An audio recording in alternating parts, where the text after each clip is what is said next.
बोलिए गणेश जी महाराज की जय। बोलिए धन्वंतरी महाराज की जय। आइए आज हम आपको धन त्रयोदशी धनतेरस का पूजन हम लोग क्यों करते हैं, यह पूजन किस मास में करना चाहिए। कार्तिक मास कृष्ण पक्ष त्रयोदशी तिथि के दिन धनतेरस का योग होता है। इस दिन धन्वंतरी महाराज का पूजन होता है, कुबेर जी का पूजन होता है। इस चैनल को श्रवण करने से पहले आप लाइक करें, सब्सक्राइब करें, शेयर करें। देखिए, धन त्रयोदशी के दिन ही अपने घर में गणेश जी, लक्ष्मी जी, कुबेर जी को घर में लाना चाहिए और घर में ला करके किसी सुंदर चौकी पर पीला वस्त्र बिछा करके उनको आसन प्रदान करिए। अच्छे किसी विद्वान आचार्य ब्राह्मण जी को बुला करके पूजन करवाइए। पूजन सामग्री में आपके रोली हो, मोली हो, पीला चंदन हो, गंगा जल हो, गुलाब जल हो, अक्षत हो और कमल पुष्प, गुलाब पुष्प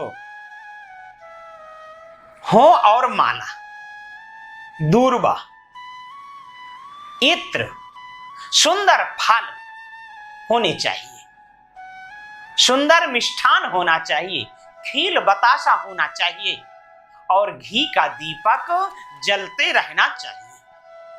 यह पूजन करने की विधि है। जब पूजन चले तो सर्वप्रथम शुद्ध जल से स्नान करवाइए तीनों को, गणेश जी को, श्री लक्ष्मी जी को, श्री कुबेर जी को। फिर गंगा जल से, फिर दूध से, फिर पंचामृत से स्नान कराइए।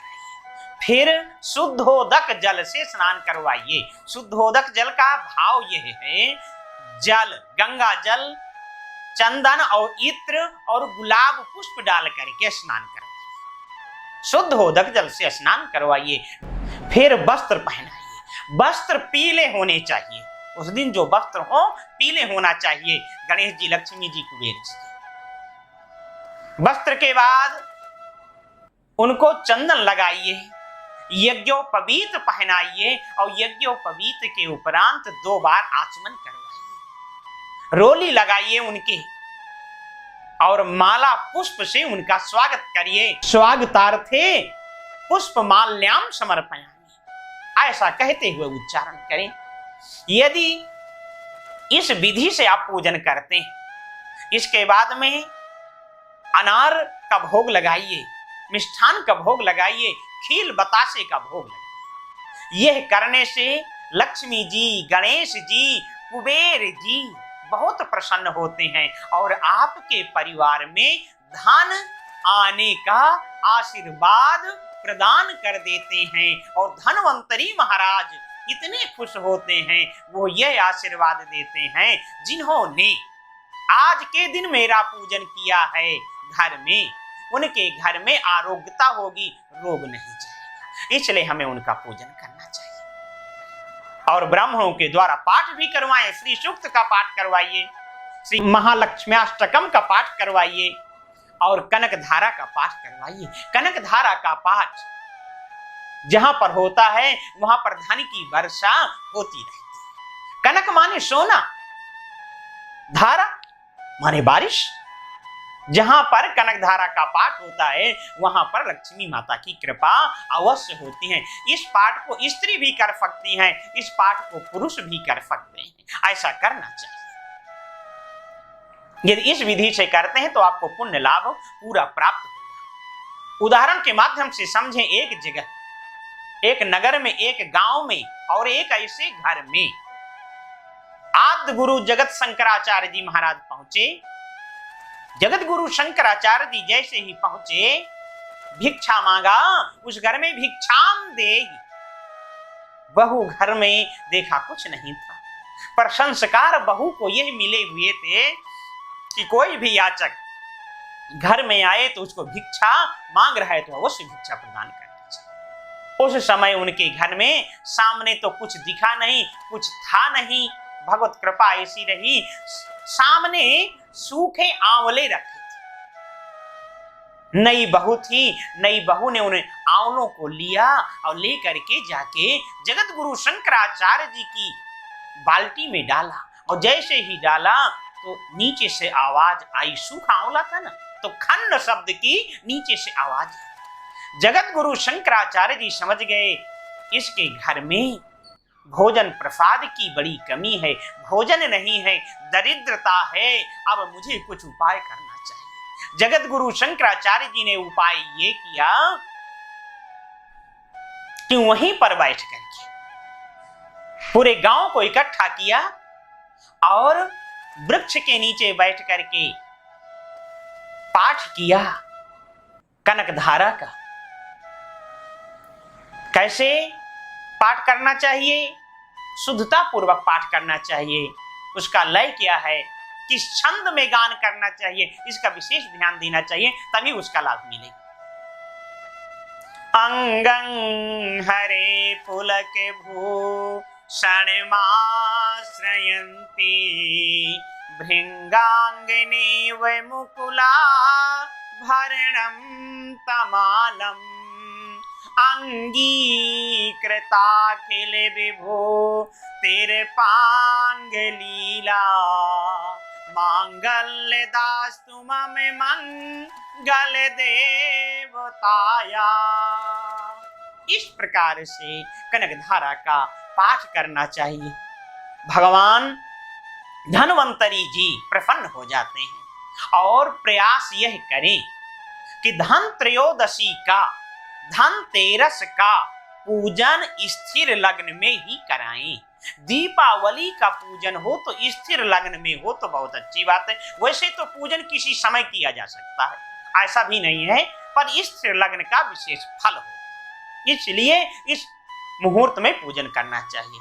आज के दिन घर में आप चांदी की मूर्ति लाओ, गणेश जी की लाओ, लक्ष्मी जी की लाओ, कुबेर जी की लाओ, सोने की लाओ, जो आपकी जैसी हिम्मत हो, जैसी हैसियत हो, उस मूर्ति को घर में ला करके धनत्रयोदशी पर स्थापना करना चाहिए। इसके उपरांत उन्हीं मूर्तियों का पूजन दीपावली के दिन करना चाहिए।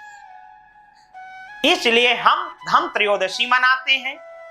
तो धन्वंतरी महाराज जो धनतेरस के दिन, धनत्रयोदशी के दिन पूजन करते हैं, उनके परिवार में हमेशा धन भंडार भरे रहते हैं। उनके परिवार में किसी प्रकार का संकट नहीं आता, उनके परिवार में बीमारी नहीं होती। ये धन्वंतरी महाराज आशीर्वाद प्रदान करते हैं। इन्हीं देवताओं का पूजन फिर दीपावली में करना चाहिए।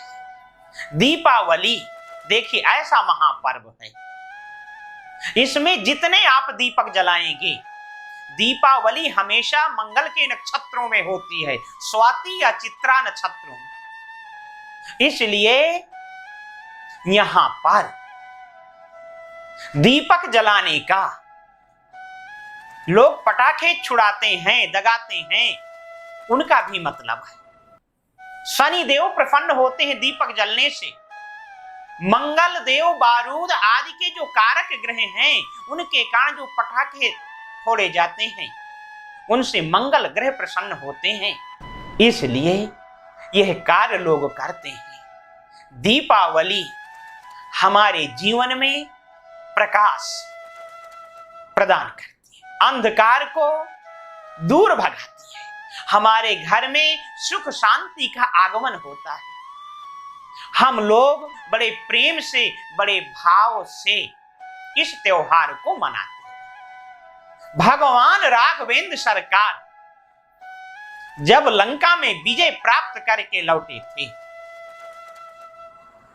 तभी अयोध्या में लाखों की तादाद में, लाखों की गणना में, इससे भी कई अधिक गुना ज्यादा दीपक प्रज्वलित किए गए थे अंधकार को भगाने के लिए।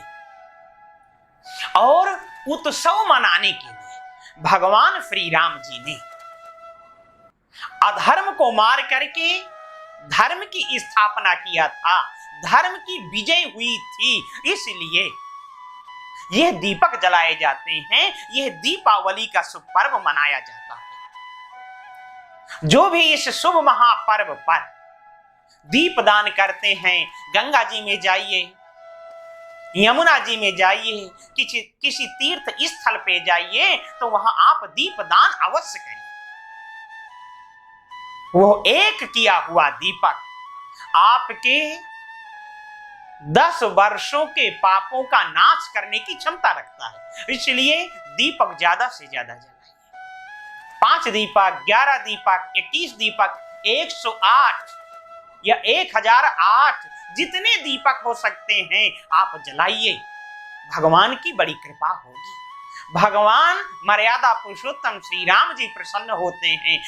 आज भी लोग इस बात को याद करते हैं, मैंने अधर्म को मार करके धर्म की जो स्थापना किया है, तो लोग आज भी इस तिथि और त्योहार को बड़े भाव से, बड़े उल्लास से मनाते हैं। तो भगवान की प्रसन्नता होती है, और भगवान प्रसन्न होंगे तो वो परिवार बहुत आगे बढ़ता है। लक्ष्मी जी, गणेश जी, कुबेर जी का पूजन दीपावली को भी आप करो, इसी विधि से करो जो अभी धन त्रयोदशी के विधि के बारे में बताया गया है।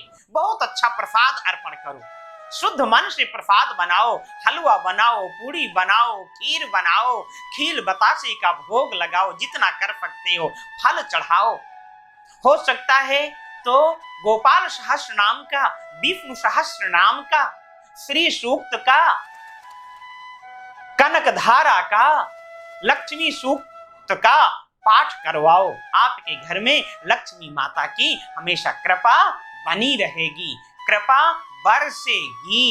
इन्हीं शब्दों के साथ दीपावली की बहुत बहुत शुभकामनाएं आपके लिए, आपके परिवार के लिए हमेशा बनी रहें, और भगवान नारायण की कृपा आपके ऊपर बरसे।